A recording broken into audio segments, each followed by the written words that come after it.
Ada ibu-ibu beli sayur itu batena na tawar, kasihan. Padahal itu pagandeng berapa untungnya. Sementara kalau kita pergi di mall, tawar nih. Kira-kira kalau pergi ke misalnya di mall-mall, tawar itu sayur. Tawar, mina bilang ke orang gila, kapan ini? Padahal itu yang punya mall orang kaya. Ini kasihan yang bonceng-bonceng, berapa untungnya? Batena na tawar.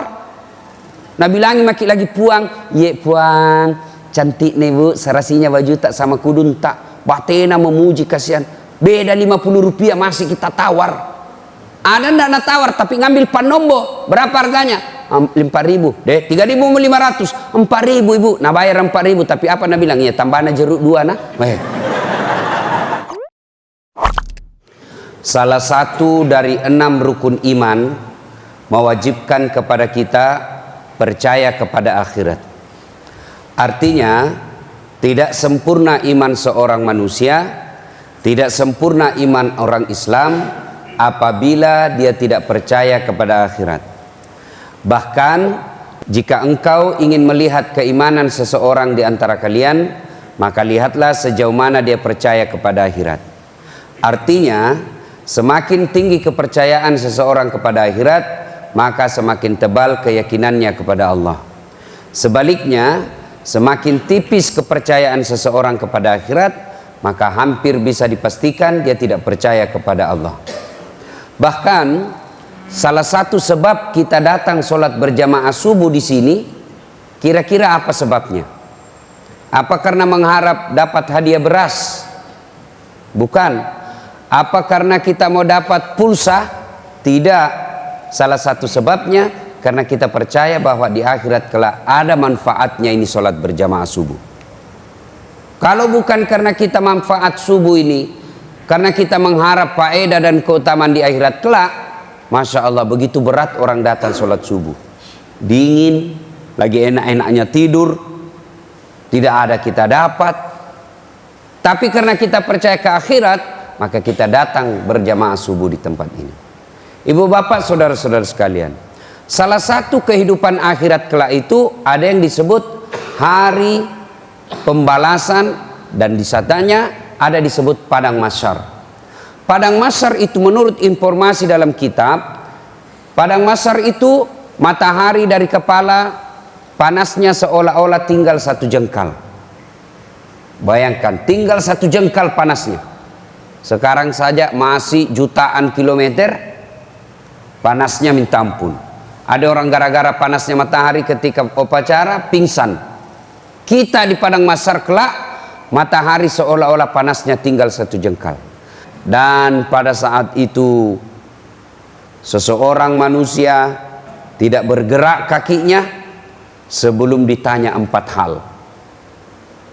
Ini subuh kali ini saya kasih bocor ini pertanyaan.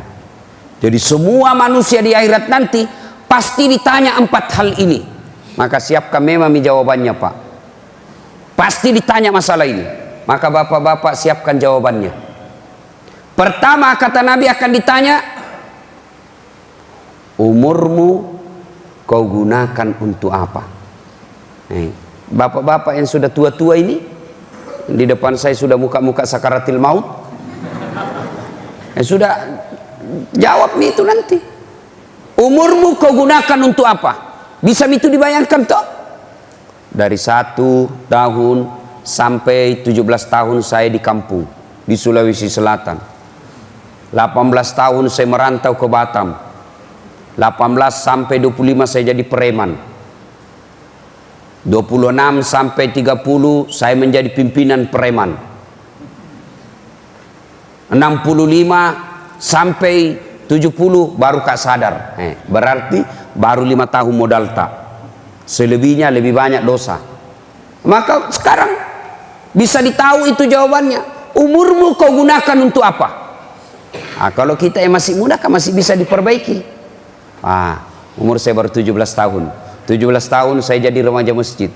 18 tahun sampai 20 tahun saya menjadi ketua remaja masjid. 21 sampai 25 saya sudah menjadi takmir masjid, naik pangkat. Itu sudah bisa ditahu jawabannya. Bayangkan bapak-bapak yang sudah tua-tua ini, ingat umur tak dulu. Tapi kalau umur kita yang lalu-lalu tidak bagus, wala tai'asu mir rauhillah, jangan putus asa, masih ada harapan untuk perbaiki. Kapan? Ketika sekarang ini kita bertobat, maka kesalahan-kesalahan bisa dihapus. Dengan catatan, dosa yang bagaimana yang bisa dihapus? Dosa yang sifatnya kepada Allah. Sementara dosa yang sifatnya kepada sesama manusia, susah menghapusnya kalau kita tidak datang minta maaf sama bersangkutan. Kalau bapak dosa kepada Allah, tobatnya kan sangat gampang. 1, menyesal. 2, mengakui. 3, tidak mengulang. 4, ganti kebaikan. Dosa apapun pasti Allah ampuni. Tapi kalau dosa kepada sesama manusia, syaratnya menjadi tambah. 1, menyesal. 2, mengakui. 3, tidak mengulang. 4, ganti kebaikan. Yang kelima, datang minta maaf sama bersangkutan. Pak Imam, maafkan saya. Kenapa dek? Pernah dulu hilang sendal tak? Iya, saya ngambil itu pak. Nah, itu syarat kelima. Yang keenam, sandalnya Pak Iman harus kembalikan. Nah, tidak bisa minta maaf, sandalnya orang tetap diambil. Pak Imam, maafkan saya. Pernah kucuri sandal tak? Nah, dia bilang Pak Imam, iya, saya maafkan kok, tapi kasih kembali dulu sandalku. Nah, itu baru betul. Kalau sandalnya orang tetap diambil, tidak diterima maafnya. Nah, yang bertetangga ngambil tanahnya orang, syaratnya kasih kembali tanahnya orang. Selama tanah diambil, selama itu tidak diterima maafnya. Meskipun Allah sudah maafkan, tidak diampuni di akhirat kelak ketika dia tidak kembalikan itu barangnya orang. Maka bapak-bapak yang pernah ngambil tanahnya tetangga, kasih kembali besok. Ibu-ibu yang pernah ngambil sendok piring ketika pengantin, kasih kembali. Selama tidak kembali, selama itu tidak dimaafkan dosa-dosanya. Nah, pertanyaan pertama, umurmu kau gunakan untuk apa? Yang kedua, pertanyaan akan ditanya lagi di akhirat nanti, masa mudamu kau gunakan untuk apa? Bapak-bapak jawab begitu, masa muda digunakan untuk apa? Dan yang ketiga akan ditanya, ini yang pokok pembahasan yang paling penting. Hartamu kau dapat dari mana? Kau belanjakan untuk apa? Berkaitan dengan kekayaan, dua pertanyaannya Pak. Dari mana kau dapat? Kau belanjakan untuk apa? Ada orang hartanya dia dapat dengan cara halal, tapi dibelanjakan secara haram. Ada juga orang hartanya dia dapat secara haram, dia belanjakan di jalan halal. Oh tidak bisa. Harus sama-sama halal. Contoh, hartamu kau dapat dari mana? Jadi pegawai, betul-betul halal, gajinya betul-betul murni, tidak menghalalkan segala cara. Tapi sayang, dia belanjakan untuk apa? Dia pakai judi, dia pakai nyogok, anaknya jadi polisi atau tentara, dia nyogok, dia pakai mabuk-mabukan. Hartanya dia dapat secara halal, tapi dia belanjakan secara haram. Salah. Ada juga hartanya dia dapat secara halal, dia mau belanjakan secara haram. Mana? Secara halal mana? Contoh, uang judi. Uang judi, dia mau sumbang di masjid. Oh, enggak boleh. Uang korupsi, dia mau bersihkan. Ya korupsi misalnya, korupsi 500 juta. Dia sumbang masjid 50 juta. Oh, enggak bisa. Yang halal Allah suci dan hanya mau menerima yang suci juga. Hartamu kau dapat dari mana? Maka di akhirat kelak, prosesi tanya jawab soal harta, oh banyak masalahnya Pak. Maka kita yang miskin, di sini enaknya jadi orang miskin Pak. Kalau kita miskin apa mau tanyakan Ki? Tapi orang kaya banyak pertanyaannya. Orang miskin apa mau tanyakan? Misalnya nanti di akhirat ada orang miskin, pekerjaannya dipanggil, tersangka pertama maju, majulah dia. Nama Inem, pekerjaan pembantu rumah tangga, gajimu 500.000 per bulan. Kau belanjakan untuk apa? Ya 300.000 saya kirim ke kampungku karena mamaku sakit. Sebenarnya tidak ada cita-cita aku mau jadi pembantu, tapi karena tidak ada keahlian saya, tidak ada sertifikatku, tidak ada ijazahku, maka saya jadi pembantu. 300.000 saya kirim ke mamaku karena mamaku sakit untuk pembeli obatnya. 200.000 untuk operasional saya sehari-hari. Oh ya. Terus rumah tidak ada. Rumah aja bosku ku tempati. Itu pun kamarnya kecil, sempit, panas, tidak ada kipas anginnya, tidak ada AC-nya. Mobil tidak ada. Motor tidak ada. Sepeda tidak ada. Miskin mudi, mau milih apa Tuhan? Ini kau kasih kak. Kau sholat, alhamdulillah sholat, rajin saya sholat, tidak pernah putus. Sunnah-sunnahku juga, rawatibku lengkap. Sebelum sholat 5 waktu saya sholat sunnah dulu. Sudah selesai sholat 5 waktu saya sholat sunnah lagi. Puasa, alhamdulillah. Kadang-kala Senin Kamis karena kanan lapar kak, tidak mama, lebih baik daripada saya lapar saja, mending saya puasa. Sedekah. Alhamdulillah kadangkala saya sedekah sesama penjual sayur. Oh bagus agamamu, silahkan kau masuk surga. Meskipun di dunia kau hina, sekarang di akhirat kau mulia. Inam, silahkan kau masuk surga dengan penuh kemuliaan. Coba, tidak ada pertanyaannya, masuklah dia surga. Tersangka nomor 10 maju, bah bosnya Inam.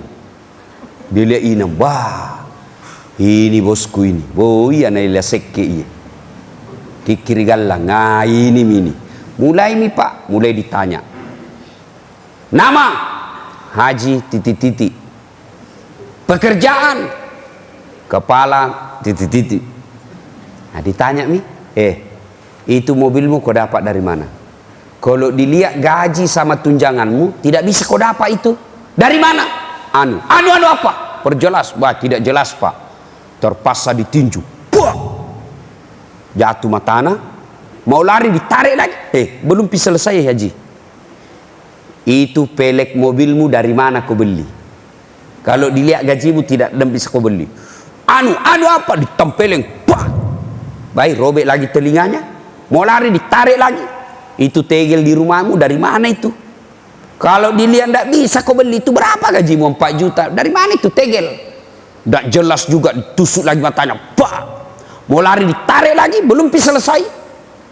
Itu cincinmu dari mana kok? Tak jelas lagi, banyak sekali pertanyaannya pak. Bannya mobilnya, peleknya, pembeli bensinnya, semua ditanya. Itu lemarimu di rumah dari mana? Itu atapmu, bagaimana kau bisa beli itu? Itu pagarmu yang mahal dari mana? Banyak sekali pertanyaan. Kalau kita orang kontrak rumah kan tidak ada pertanyaan. Rumah kontrak. Selesai ini. Mobil PT-PT. Tidak ada lanjutan. Tapi yang punya mobil ditanya bensinnya, ditanya pembeli bannya, ditanya pembeli macam-macam semua pak. Kalau kita mobil tidak ada. Selesai. Sembayang pak. Tuhan, kau puasa Ramadan, Senin Kamis tidak sempat. Tapi masuk tanji surga pak. Tapi babak belur mi. Masuk surga tapi robek-robek mi semua badannya. Puri calla man rasa-rasa nih pak. Masuk surga tapi bengkok-bengkok mi mukanya. Ketemu pembantunya. Nah bilang Inam, puang. Kenapa muka? Jangan kau banyak bicara di situ. Dari mana ki? Kenapa ki baru masuk? Nah saya lama mak di sini di surga 4 tahun mak. Kenapa ki baru masuk? Nah bilang terlambat Kak Inam. Kenapa bisa kita terlambat? Aku kira 4 mobil tak itu hari. Nah bilang iya itu mi 4 mobil, banyak sekali pertanyaannya. Maka bapak-bapak, jangan kita selalu pikir enak jadi orang kaya. Masih sakit pak. Kecuali dia dermawan, kecuali dia banyak membantu orang. Itu kekayaannya nanti enak juga, menolong dia. Saya juga tidak setuju kalau ada ustadz bilang tidak usah cari uang banyak-banyak, tidak dibawa jimati. Oh keliru pak, itu zaman dulu. Kalau saya cari uang banyak-banyak bawa mati. Bagaimana caranya? Kirim mami sebelum mati ki. Kirim nih. Saya mau nanti kuburku pakai spring bed, pakai kasur empuk. Kirim nih pembanti di panti asuhan. Ada itu kasur tak menunggu. Saya mau nanti kuburku ber AC, kirimi pembeli AC di masjid. Ada itu AC tak menunggu. Saya mau nanti kuburku terang, bayarkan lampunya masjid tiap bulan, kerak terang itu nanti lampu tak. Tapi bagaimana mau baik kubur tak nak kita seke kikiri galap aku jambatan, kumpul mati ndak nasampak nanik mati. Ada itu orang begitu. Nanti anakku, bye. Jangan maki harap kalau anak tak. Ada orang begitu pak, setengah mati cari uang, kumpul balu pelit, tidak sempat bersedekah, kena serangan jantung, mati. Anak tak nikmati, ya kalau anak tak pas sambayang, kalau pak botoro, oh ikon atau macilakana, setengah mati cari uang tidak nikmati. Banyak orang begitu pak, banyak, pelit. Datang takmir masjid langsung bengkok mukanya.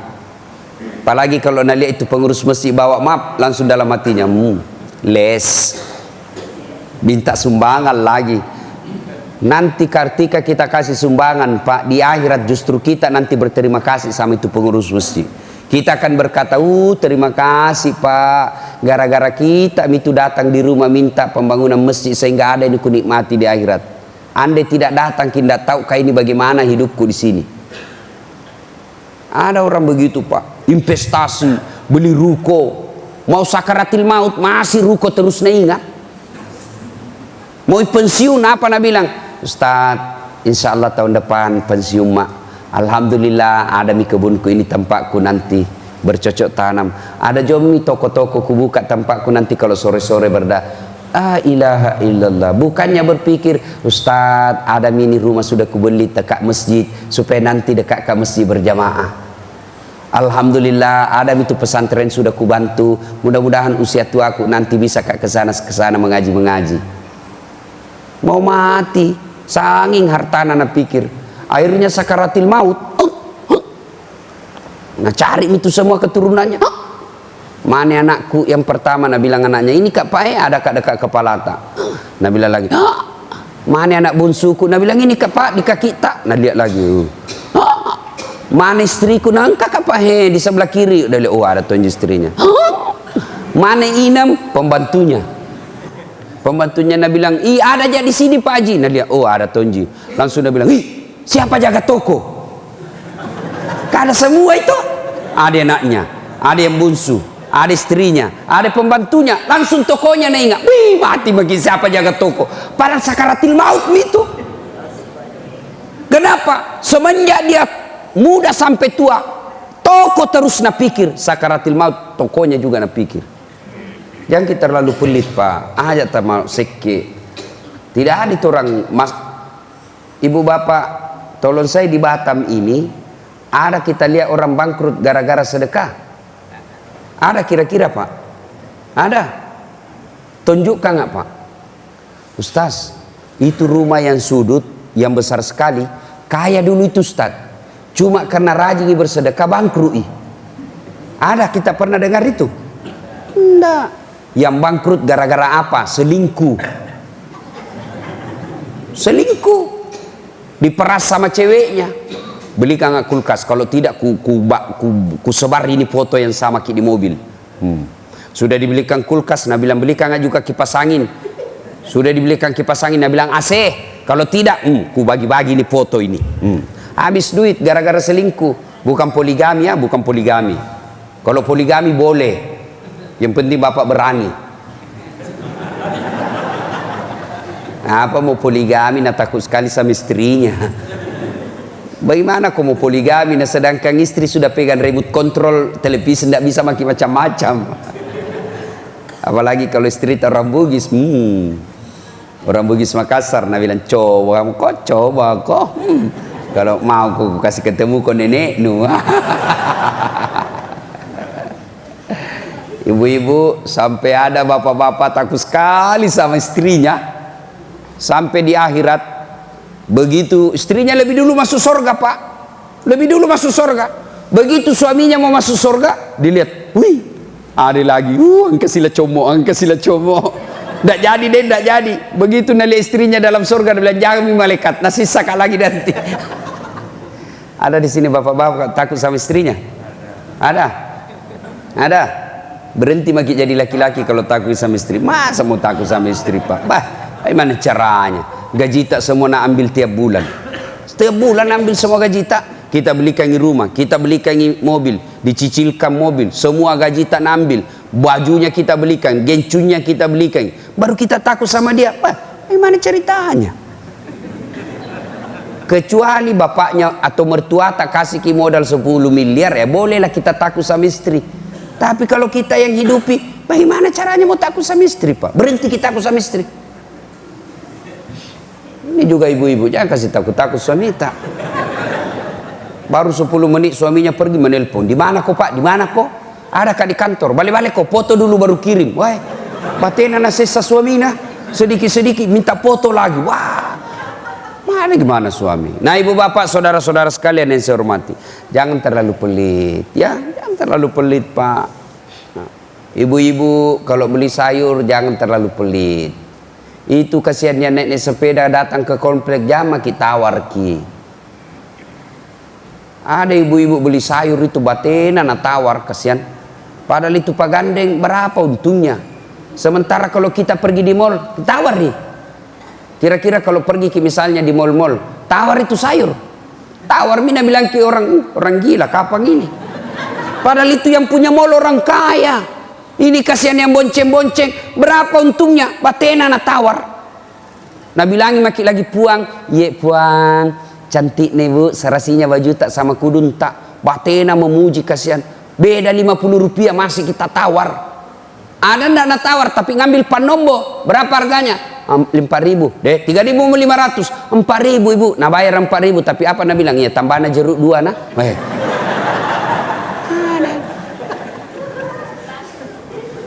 Ibu ketawa karena ibu begitu toh. Bagaimana lagi pelitnya kita Pak? Ay, kalau kita pelit coba kalau lihat kalau kita undang ustaz. Coba maki. Kalau artis diundang, luar biasa. 1 bulan sebelumnya sudah diselesaikan pembayaran. Kasih tiket yang paling bagus. Honornya puluhan juta. Lalu apa jidatan? Nah bawa itu artis. Nah bawa kangki dosa. Menyanyi, lenggak-lenggo, nah kasih lihat pahanya. Itu uang dikasih 50 juta, 70 juta sampai di Jakarta nah pakai minum khamar, nah pakai narkoba, dia pakai berzina. Coba. Sekalinya ustadz diundang, bah. Apa dijemput? Tidak, nak kirimi ojek. Ojek nak kirim. Coba kalau undang ki imam masjid. Apa kita jemput? Tidak, ojek kita kirim. Hujan-hujan lah itu ustaz kasihan. Di atas motor dibonceng motor tua. Berhujan-hujan, satu mantil diduai. Setengah mati ditunduk itu ustaz. Sampai midek belum pistas, sampai midek belum pi lagi 5 menit, lamanya dirasa itu. Sampai meki di sana, barasanji panas, 1 jam, busa-busa kali paknya kasihan. Sallallahu alaihi wasallam. Wah, 1 jam itu kasihan berdoa, baca yasin, barasanji. Mau pulang, berapa kita kasih? 25.000 uang bonyok. Nah bilang suaminya, kenapa kau kasih begitu kau dong ustaz? 1 jam kau itu nak bacakan doa, nak barak kaki rumahmu. Masa 25.000 kau kasih? Istrinya, bungkuskan kau ditutup songkolok sama kue di situ nak bawa pulang. Bagaimana? Jangan ketawa, serius orang ini Pak. Bagaimana nak tamu sekolah agama kalau nak lihat begitu itu ustaz kasihan? Ya, jangan terlalu pelit Pak. Harta kau gunakan untuk apa? Kau belanjakan untuk apa? Dan yang keempat, pertanyaan di akhirat kelak, ilmumu kau gunakan untuk apa?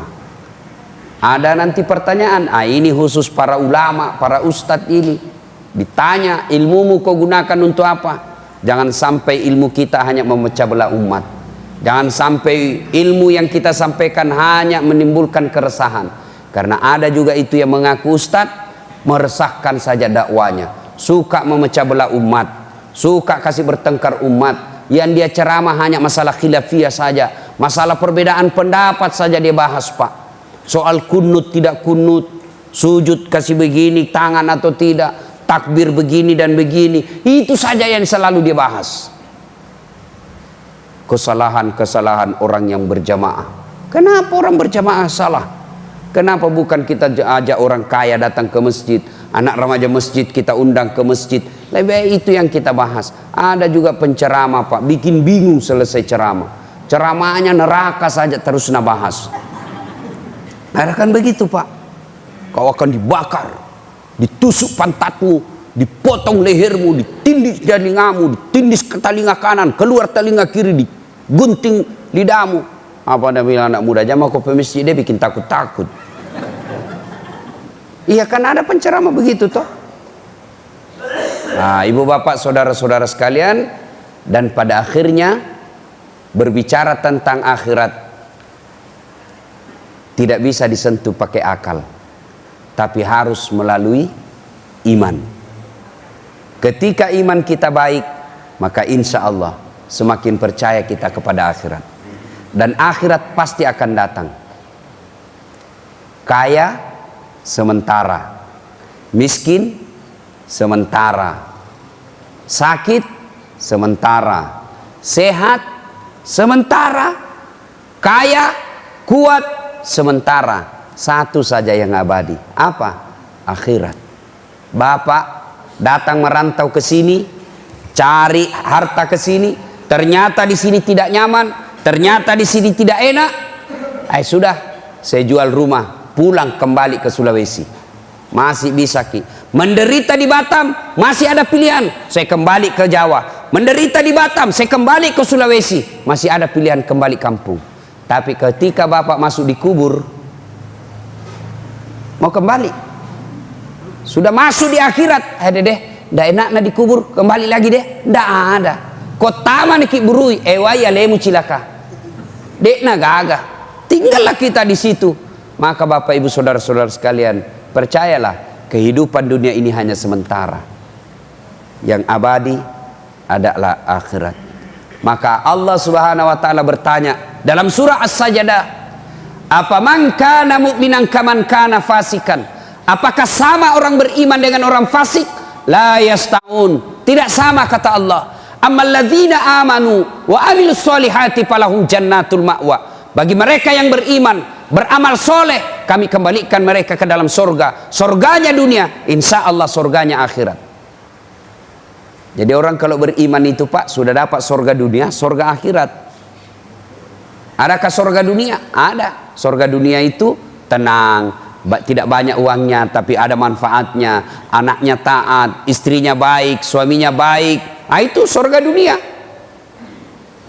Ada juga nerakanya dunia. Apa neraka dunia? Anak pembangkang, lain dibilang, lain dia sebut. Dijualkan sawah, dijualkan rumah untuk kirim ke Jakarta kuliah. Tapi apa? Dia hanya kasih malu kita, dia kasih hamil ceweknya. Nerakanya dunia itu kau dapat. Wa ammal ladzina fataku fama'wahumun nar. Bagi mereka yang pembangkang, pura-pura beriman, kami kembalikan mereka ke neraka. Nerakanya dunia, apalagi nerakanya akhirat. Bapak kalau menderita di dunia Pak, tidak ada orang menderita selama-lamanya. Tapi kalau bapak menderita di akhirat, tidak ada nih Pak. Ini kita ini berapa umur tak Pak? Berapa umur tak? Berapa umur tak masih malas kita bersedekah? Berapa umur tak masih malas kita melakukan kebaikan? Umur sudah 50 tahun, hebat sekali sudah Pak kalau ditambah itu 10 tahun. Jangan pikir lama itu 10 tahun. 10 tahun sebentar Pak, cuma 2 kali pilkada. Itu sebentar itu pilkada 10 tahun. Saya heran. Pak, ini saya kerjaku hampir tiap malam taksiah. Hampir tiap malam saya ceramah kematian. Itu jarang nih orang saya taksiahi Pak 70 tahun. Jarang sekali orang meninggal 70 tahun. Artinya apa? Semakin langka umur panjang. Yang banyak saya taksiahi rata-rata 40 lebih, 50 lebih. Jarang itu 60, 70 tahun. Jarang. Artinya semakin pendek umur kita. Nah ini bapak-bapak ini sudah 50 tahun. Hati-hati maki Pak. Mari ngeren nih. Sudahlah. Kalau kita sudah pensiun, jangan makin lagi pikir-pikir dunia. lebih kita pikir tabungan akhirat. Kalau dunia ini menderita, tidak Pak. Pernah kita lihat ada orang menderita dari lahir sampai mati, menderita terus? Tidak. Paling ada terkata, jangan bisa umur hidup, 1 hari saja tidak ada orang dari bangun sampai tidur sampai bangun lagi menderita terus. Tidak, pasti ada senyumnya. Di penjara pasti ada senyum-senyumnya. Tidak ada orang begitu bangun nangis terus sampai tidur sampai bangun lagi nangis terus. Tidak, pasti ada ketawanya. Tapi kalau dikubur maki Pak, begitu Bapak menderita awalnya, menderita maki selamanya. Maka untuk itu persiapkan kehidupan akhirat kita. Perhidupan akhirat ini untuk dipersiapkan, salah satu diantaranya adalah menghidupkan sholat jamaah seperti ini. Bayangkan Pak, kalau 5 waktu kita datang berjamaah, kita tidak ngambil barangnya orang, tidak pernah bicara kotor, tidak pernah merugikan orang, 5 waktu ada di masjid, apa alasannya Tuhan larang kita masuk surga? Lalu apa alasannya Allah menyeret kita masuk neraka kalau kita hidup di dunia memelihara sholat 5 waktu dan berjamaah di masjid? Inilah tausiah kita, mudah-mudahan ada manfaat. Lebih dan kurangnya mohon dimaafkan. Nun wal kalam ya misturun billahi fisabilil haq. Assalamualaikum warahmatullahi wabarakatuh.